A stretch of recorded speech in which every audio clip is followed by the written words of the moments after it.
Here we are, ladies and gentlemen, in game number 1 for our first match from the round of 16. And we're going to be spawning up here in the top right-hand corner of the map on top of the orange Protoss player.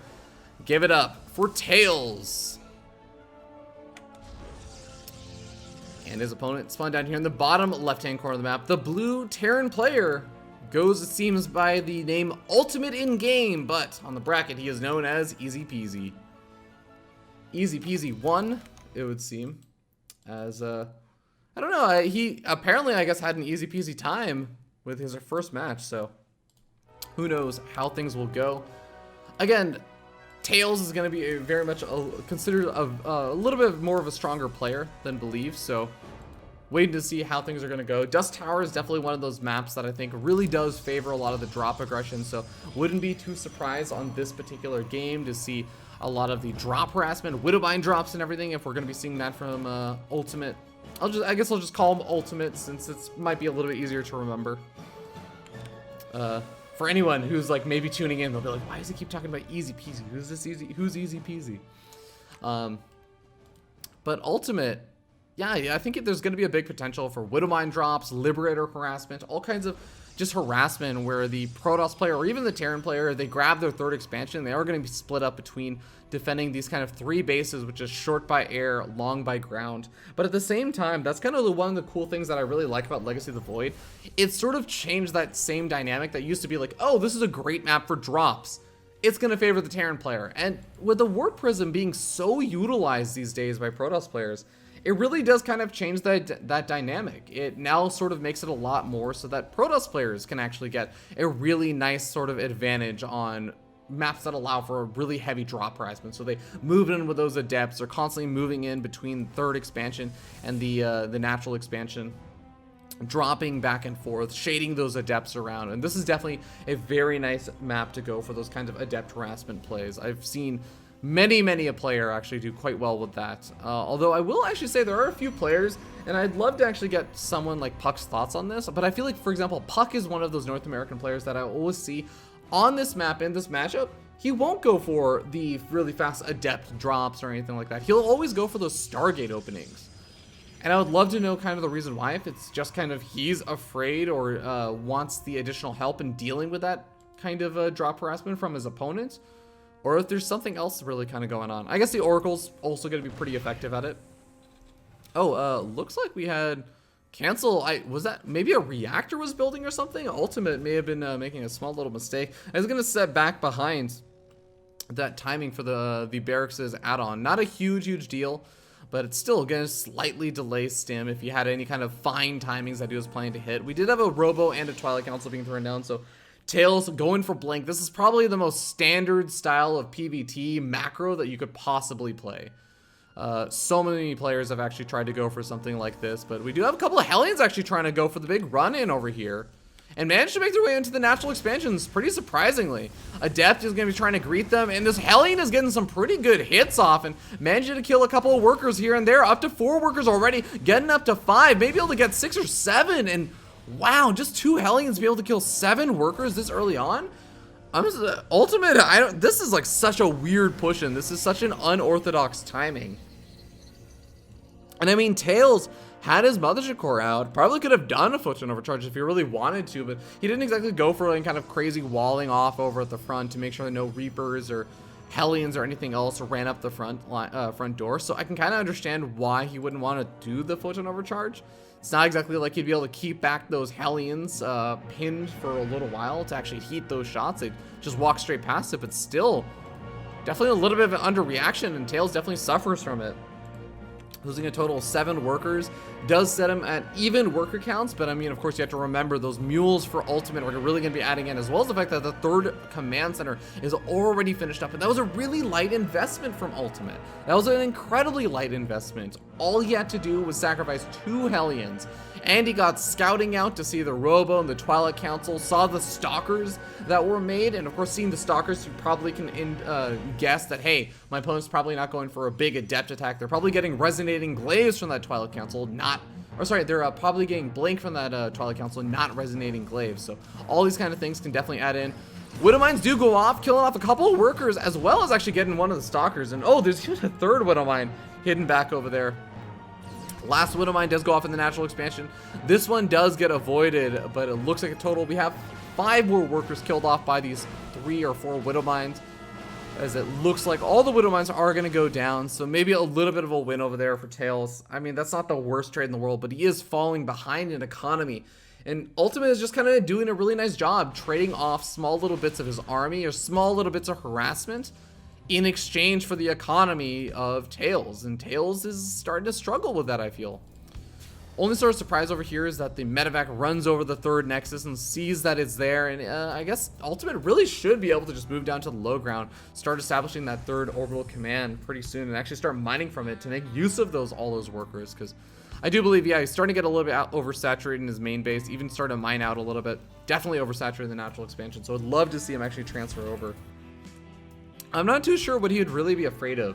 The Blink Stalker harassment can kind of be annoying. It can be a little bit of a dance back and forth to make sure that you're in position to deal with the Blink Stalkers. They can blink up to the high ground. You gotta stem and run up and everything from defending your 3rd expansion. But for the most part, I do feel like, yeah, there's not a whole lot to be afraid of over here for Ultimate. It's not just the fact that he's gotten nice economic damage done. It's that he knows everything that TAiLS has been up to because he's been inside his base so often. Of course, TAiLS, I mean, not going to be totally in the dark either with that Observer. Sees the timing of pretty much all the production facilities popping down, sees all the Marauders and Marines and everything popping out. But I guess more importantly, I would say, is what's popping out of the factory as well as what's popping out of the starport. Seeing whether there's Liberators coming out and if there's going to be a very light medevac count, or if there are going to be those medevacs coming out in pretty high numbers. Oh, we do have a pretty big drop coming across the map right now. We did have one Liberator out on the map, and it looks like it's just trying to find an opportunity to get some damage done.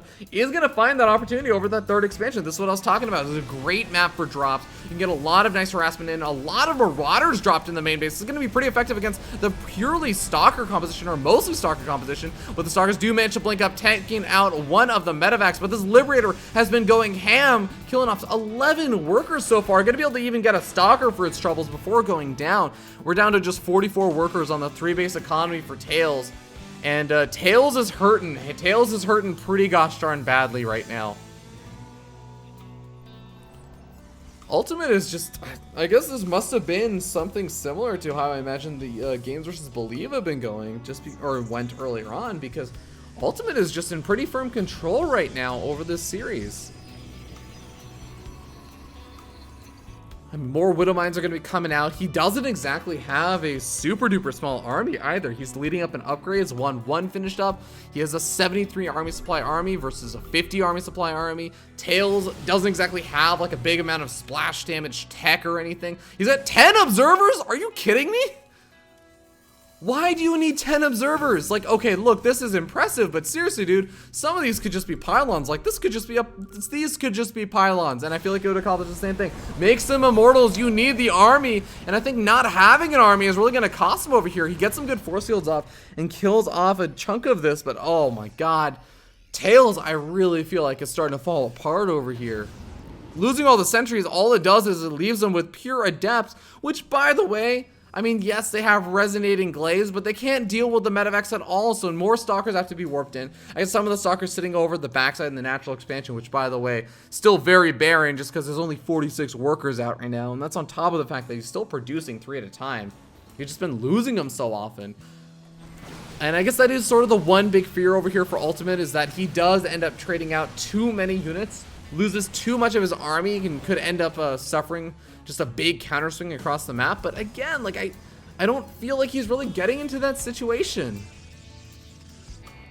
What's actually even more ridiculous is the more I consider it, look at how many 51 workers have been killed this game.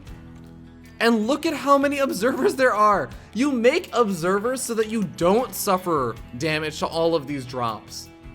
But it's just not working out for TAiLS. I think it's a combination of the fact he's making so many of these and making it so much harder for him to split up his units, because he keeps trying to move them over to the 3rd expansion or something, where he'd leave, potentially he could have just left Immortals or something to deal with a big army that was pushing at the front.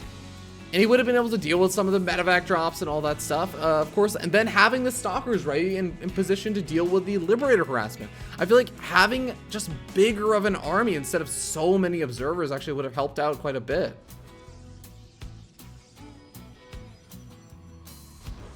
Alright, a couple more Liberators going to be making their way in. It seems like TAiLS may have just barely caught a glimpse of it with this Observer. No, I don't think he knows where the Liberators are right now because he's kind of just sitting back. This is causing another problem where he is sitting back while the 4th expansion is being taken for ultimate right now. Liberator is getting a little bit of damage done. Killing off 2 workers, 3 workers. Not a whole lot. So not the most effective one. Looks like this Liberator actually able to accomplish a little bit more. Does he actually have the Liberator upgrade? Yes, he does. He has advanced ballistics that gives those Liberators a slight little edge on that range upgrade. That's going to deny mining over here at the natural expansion. 4th expansion is trying to finally go up over here for TAiLS. Looks like the Observer spots out the big Medevac Doom drop, but TAiLS, I mean, he's got a couple Stalkers in position. He's got his High Templar coming in. Big feedbacks could go down. He's going for Storms. I mean, I suppose, I think that most of these Medevacs actually would have gotten close to dying or died entirely if he just fed back them. He wouldn't have ended up trading out all these Stalkers as well if he'd been able to just kill this off immediately. So kind of weird, interesting decision. I don't know if this is just kind of a signal that TAiLS is maybe not feeling the greatest right now. Even loses the 4th expansion. This is becoming an infinitely harder game for TAiLS to come back from. Ultimate, again, like the best way I can describe this is control. He has just been controlling TAiLS this entire game. TAiLS has been playing from behind. He's been dealing with the drop harassment. He's been losing units, taking inefficient trades, and it's more than starting to show. The big thing that I think TAiLS, again, can still do is he's got the High Templars out now. He's sitting on even upgrades for now. He's getting out Void Rays, which I don't actually hate as a decision just to deal with, say, the Liberator. Or any additional Liberator harassment that could come out. I actually even just feel like adding it in for the army wouldn't be the worst thing, because I feel like right now he's got to do some kind of big move across the map. He's got to just try and win a big engagement. Things like the Widow Mines are going to try and complicate things a little bit, but okay, look, let's be real. There's 8 Observers still left out on the map, and that's on top of the 2 that have been killed off so far. So he shouldn't have any problems with detection. That shouldn't be a concern. If that ever becomes a problem, then I'm going to have some words for TAiLS. But I think the big concern over here is just going to be this defensive position is just getting better and better over here for Ultimate. He's building another set of command centers to take a 5th and maybe even a 6th expansion. You could even turn this into a planetary fortress if he really wants to secure a very solid defensive position. I mean, he only needs to be 1 extra base up. The advantage of being 2 extra bases up kind of starts to see dwindling returns, diminishing returns. Ghost's going to be coming out, and I think this is probably a good choice for Ultimate. Start to get into that late game composition of Ghost, and this is going to be his final round of production before he is really officially maxed out. Liberators are unsieged. He's going to be scanning around to see, make sure that there's no observers on top of his army that are able to spot things out. A couple of High Templar trying to get a little bit of damage done. Only able to get 1 kill so far. 2nd kill, 3rd kill. That's about the end of it, though, as these High Templars not really accomplishing it quite as much as I'm sure they would have liked. Even ends up losing one of them before he can actually make them into an Archon pair. But this is the moment. This is the moment where the ghosts are all starting to pop out, and I feel like, well, Ultimate, I guess, sacrificed some army supply or something, worker supply. Somewhere he lost some supply, and he's trying to replenish that with just, I guess, turning those Marines and Marauders into Liberators and into Ghosts. So this is going to be a really, really scary moment. TAiLS has got to do a lot to try and bring himself into this. I mean, he's got to have the storms of his life. And I mean, continuing to storm over here. Oh, he's getting some pretty good storms now. Getting some good damage done. Still 52 workers left around for Ultimate, and he's got a new base that's being established, but that new base is under attack, and this is starting to turn into a slightly weirder position than I think Ultimate would have liked. He's going to end up losing this base pretty much for free right now, and even the storm's actually forcing this army back. He ends up losing a handful of the units over the front, softening them all up, and forcing them to be on the retreat as he tries to heal back up. At the same time, a lot of the Ghosts, the Widow Mines, the Liberators all have to pull back. And TAiLS, the most important thing is that he buys himself time. As he continues to buy himself time, that's going to let him get closer and closer to maxed out, because Ultimate has been maxed out. Ultimate has been maxed out, losing a little bit of supply here and there, and just kind of remaxing out over and over again. He's building up a little bit of a bank and everything and starting to spend it, but TAiLS is the one that's, as long as it can get up to a maxed out army supply and continue to get big storms like this, I actually think doesn't really matter what kind of early game he had. He's still going to be able to bring this back. Big Guardian Shield's also soaking up a lot of the damage, or reducing quite a bit of it. EMPs are available, and he is going to throw down a couple more EMPs, nailing all the remaining High Templars, and it looks like that's going to be enough to push this army back. The Adepts don't have any more shields left over. The Sentries don't have any energy left over. And it seems like Ultimate is at least going to push this army back. He keeps the majority of the ghosts alive as well. I'd love to see him. Does he have actually Cloak Research? Yes, he does have Cloak Research. Utilizing that would also be a really, really nice play. If you just think about it, those Liberators, as long as he gets a couple more of those Liberators out, if they're not sieged up immediately at the beginning of the fight, you throw down a scan, they're only going to have one target to go for, and that's going to be the only air unit that's in the air for the Protoss player. It's going to be the Observers. You snipe off those Observers, suddenly your ghosts are not going to be picked off. Your ghosts can get the EMPs of their life. Just unfortunately barely missing the scan over there. But TAiLS is looking a lot stronger in this game. Still doing a little bit of harassment. I really love the continued prolonged use of these Liberators, forcing out more of these Void Rays actually from TAiLS. I wonder if TAiLS will actually at any point start throwing down a Fleet Beacon and start getting out some of the Tempests instead of just Void Rays to deal with this. But I mean, for now, he does still have a pretty scary looking army. I would say the biggest concern is that he only has 2 High Templar, and guess what? One of those is back at home. The other one is full on energy. But that's a lot of hopes pinned off on a High Templar that gets sniped off immediately. So the big storms that TAiLS has been taking engagements with is not really going to be an available opportunity anymore. And TAiLS really wasn't mining from that 4th expansion for quite a bit of time. You can see that, yeah, he's still sitting at a pretty decent army supply, but he doesn't have the high-tech units right now. He's sitting on a very low gas mech, and big EMPs going off, hitting all the sentries over there, the only energy units, as well as actually hitting a decent chunk of these stalkers. So Blink really not going to be too useful. A couple of High Templars coming in from the backside, going to be able to throw down at least 1 or 2 storms. EMP goes off on 2 of the High Templar. 2 of them still have enough energy, but they do not actually end up using it on storms. Instead, they turn into Archons. A big EMP is also going off on the Archons. GG gets called. And Ultimate, taking a game, easy peasy, walks away with game number 1 versus TAiLS.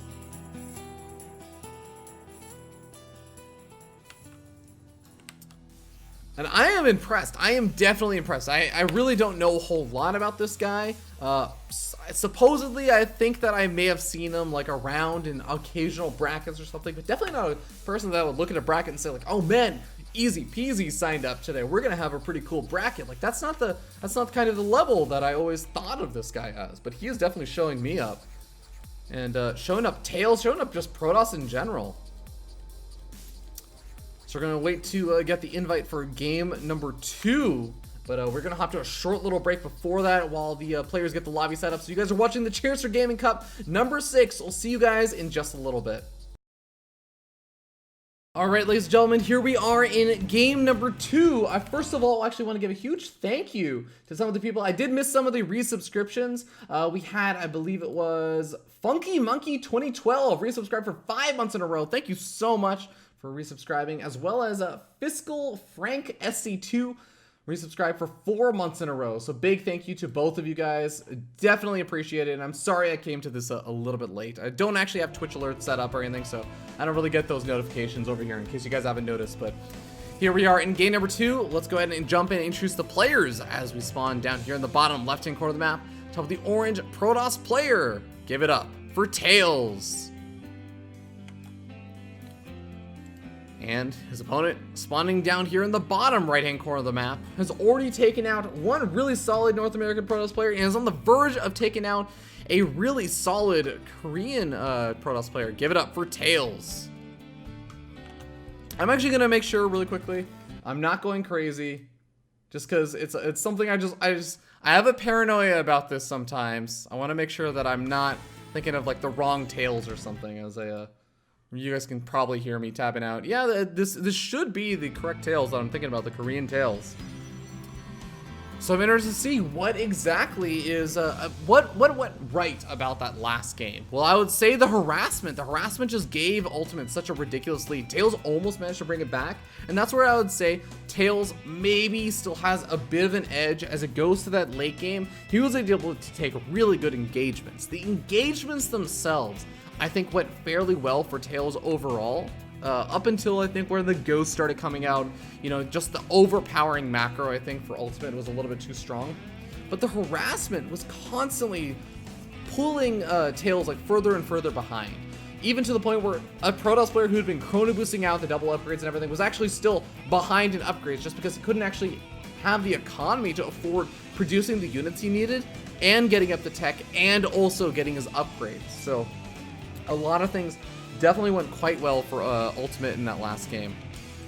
And I think that's what he's really got to rely on in this game. Thankfully for Ultimate, if you're an Ultimate fan, also known as Easy Peasy, he's going to have a map where you can get some really, really nice early game damage done, especially with the really short spawn distances by air. Liberator harassment, everything can also be relatively effective. There's some pretty nice spots over here for the Liberators.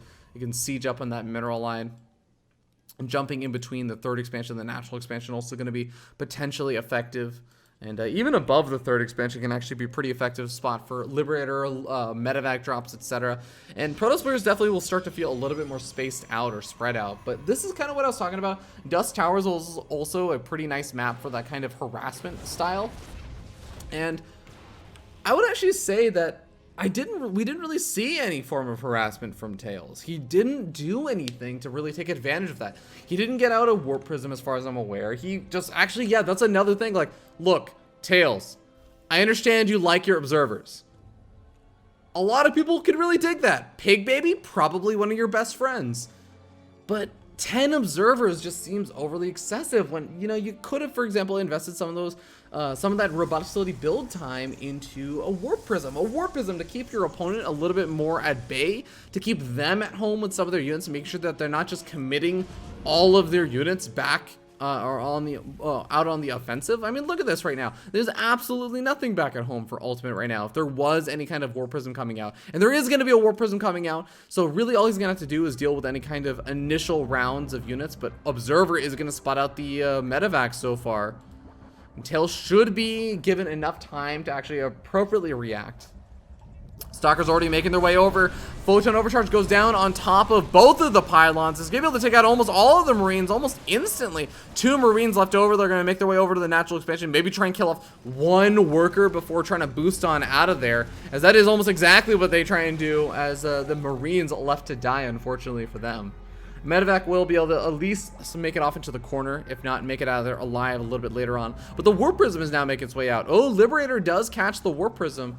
Gonna try and warp in some Stalkers, maybe? Or gonna make it some Adepts. Looks like it may have been a queued up warp in. 2 Stalkers being warped in. Hey, you know what? If you warp in 4 Stalkers, you can one-shot some of those workers. Not the worst idea in the world. Blink has also been researched, and we can finally start to see a more aggressive Blink Stalker player. Not blinking back versus the Widowmine. A bit of a mistake, a blunder over there from TAiLS, as he did have the opportunity to do that. Or maybe actually, did Blink only finish up 3 or 4 seconds after? That actually might have just been really, really unfortunate timing. I do apologize for not actually catching that. It didn't even occur to me that Blink wasn't done, but I know it just barely finished up. Regardless, we have TAiLS getting ready to try and blink on into the main base, and I mean, if he takes out the tech lab, that could be really nice. Halting any of that siege production, and he may even be able to get the siege tank as it pops out. No, not going to be able to get it. It does actually make its way out. Oh, big blink forward, taking out the siege tank, or at least the medevac holding the siege tank, able to take out both of the siege tanks. Warp Prism now warping in Stalkers inside the main base. There's only Marines and this bunker left over. Third expansion is available for Ultimate, but I mean, there's a third expansion also down for TAiLS. This isn't an all-in. This is just a really aggressive play off of only 6 warp gates. And he's just doing so much damage. I feel like this has got to be it. It's curtains right now for Ultimate as he pulls all of his SCVs. He's losing a majority of them, down to just 22 workers, still continuing to lose more. Even if Ultimate manages to defend over here, I mean, what has he really got behind this? He doesn't have an economy. He's lost, I mean, most of his high-tech, high-powered units, like the siege tanks, the medevacs, the Liberator, all of them have gone down. He doesn't have any way to put on any form of counter-aggression, besides maybe walking his Widowmine across the map or putting it in his lone medevac. But no, that's going to be it. TAiLS is going to be able to tie up the series 1-1. And say, you North Americans are not going to be able to take games or series off of me that easily. GG.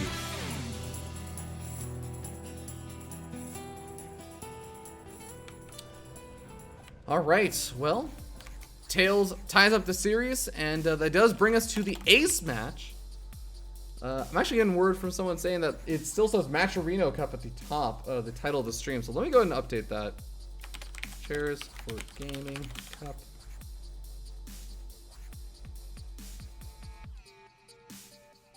Alright, well, I tried to update it at least. Hopefully it does actually go through. A lot of the time Twitch is, I don't know, it's like buggy or something. It doesn't actually update it a lot of the time.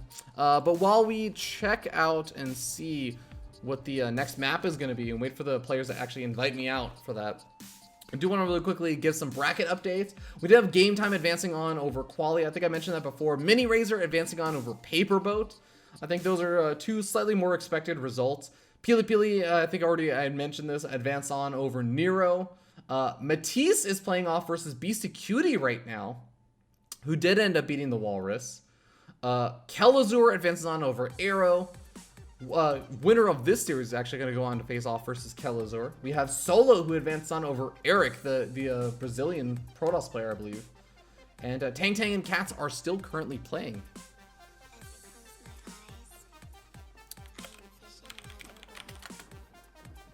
Alright, so I'm actually getting notice right now that apparently European players are having trouble signing on to the North American server right now. I don't know what that's about, but hopefully it does iron itself out at some point. As I mean, again, like Beastie Cutie and everything, probably kind of important for him to actually be able to play on the correct server. That'd be a really unfortunate reason to not be able to continue to play in the bracket or something. But alright, looks like our next map is going to be Frozen Temple. As soon as the players are ready, we will get started with game number 3, our ace match. Winner goes on to the round of 8 to play off versus Kelazur. We'll see you guys on Frozen Temple. Alright, ladies and gentlemen, here we are in the ace match of our round of 16 match. Spawning up here in the top left-hand corner of the map, we have the Blue Terran player. Definitely already starting to do some upsets in this tournament, and we'll see if we can close out this series and do another upset. Give it up for Easy Peasy, also known as Ultimate. And his opponent spawning up, or down here in the bottom right-hand corner of the map, the orange Protoss player. Give it up for the teamless player, TAiLS. Oh man, and okay, so now Oli Moly's telling me that Europe, just European Battle.net is down, and not just that, but players can't even get on to the North American server if they're in Europe. So that's a problem, a minor problem. I wonder if it's just because it's because Battle.net's down, they can't open up their Battle.net launcher. Let me actually I'm gonna time out really quickly and ask, can they log onto NA by launching StarCraft not through BNet launcher? Because the way that I think it should work is the Battle.net launcher, yeah, it'll connect to your local server, your local region, but I think that if you just launch StarCraft directly, like you start up SC2 Switcher or whatever, then you'll just start up StarCraft and then you'll be able to select whatever region you want. I think that's how it works, at least how it used to work. So maybe that can help fix the situation and Beastie Cutie will be able to play, but otherwise, I don't know how he's going to play versus Matisse. That's going to be a bit of a problem. And I'm glad I was actually talking about this because Matisse is in the chat and saying like, Beastie, how's it going, man? What's going on? And Beastie's like, EU and NA both don't work for me. Maybe, I don't know, maybe if Europe works, you can play on there. Or sorry, not Europe, Korea or something. Just trying to think of some way to compromise. But either way, Factory is going to be going up. We do have Ultimate going for the pretty standard opening. Getting up your Reactor on the Barracks. And actually not going for Reaper this game. That is a small little difference from the last game. Not going for that Reaper. It's going to be throwing down a very fast third CC before the starport actually even goes up. Well, maybe. Cancels it. Throws down the starport first. And is then eventually going to get up that third CC. Unless this SCV just lost track of what his job was and is going to be sitting around. He is just going to be sitting around until he gets 400 minerals. Think of all the mineral trips he could have made. Oh my god, he's still spending his money. Okay, there we go. Finally. He got caught off guard in the break room. finally got caught. Stalker actually managed to get a little bit of damage done, killing off the worker that was building the bunker. And this is a pretty unordinary thing, I think, for a lot of Protoss players to do these days, to just send their first Stalker out across the map. Usually it's an Adept or something along those lines, but I really like it because the Stalker's gonna be able to get a little bit of damage done, picking away and getting some damage done on the Widowmine. That's actually gonna get repaired up. I'm glad Ultimate's on top of that, but even just whittling away at the Marine count, whittling away at their health, does actually make it a bit easier later on, even if it just does small things like use up some of that medevac energy. Make sure they have less energy later on to heal with. But alright, we got a Robo and a Twilight Council out off of the one gateway for TAiLS. He did end up getting his third gas geyser. Hasn't gotten his fourth just yet, so it's going to be in a good potential position to put on a big swarm of gateways and maybe get out a little bit of additional tech. Resident Glaze coming down, and I guess he's going to... Okay, he does have 3 gateways out now.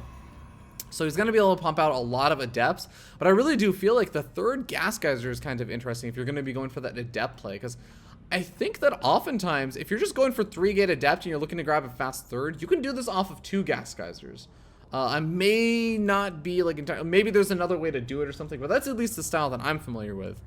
Regardless, it's just going to go for a bit of pressure with the Adepts and the Warp Prism. Got 4 loaded up. Going to have a nice potential to get some damage done. There's not a lot of defenses out in the main base.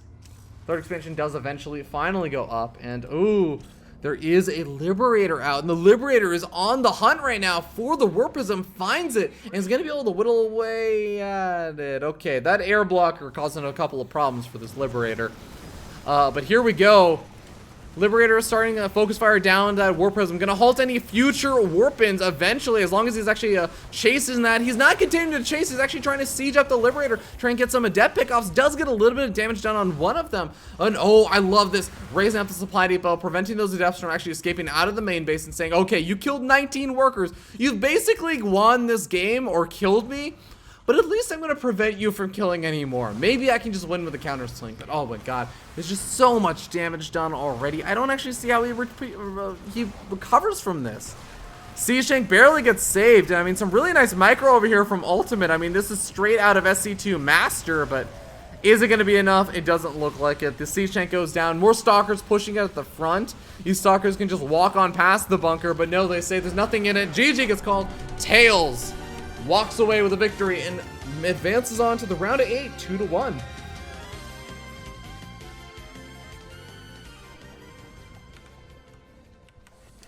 Well done by TAiLS, as he does a very nice cleanup. And I think the big thing that he just really didn't do in game number 1, that he started doing more in game number 2 and game number 3, was he just put more pressure on his opponent. He didn't just try and play like that super passive, like defend status. And Arthur Simon linking a tweet from Blizzard's customer support. Oh, looks like there's a DDoS going on. I guess primarily for the European servers. So hopefully that gets dealt with. At least we're not getting DDoS. Twitch isn't getting DDoS. Oh boy, that's really unfortunate. But alright, ladies and gentlemen, we're going to hop to a short little break while we find our next match. I want to thank you guys all so much for tuning in so far for the Chairs4Gaming Cup number 6. We're going to be finding our next game and hopping into that. We'll see you guys in just a little bit.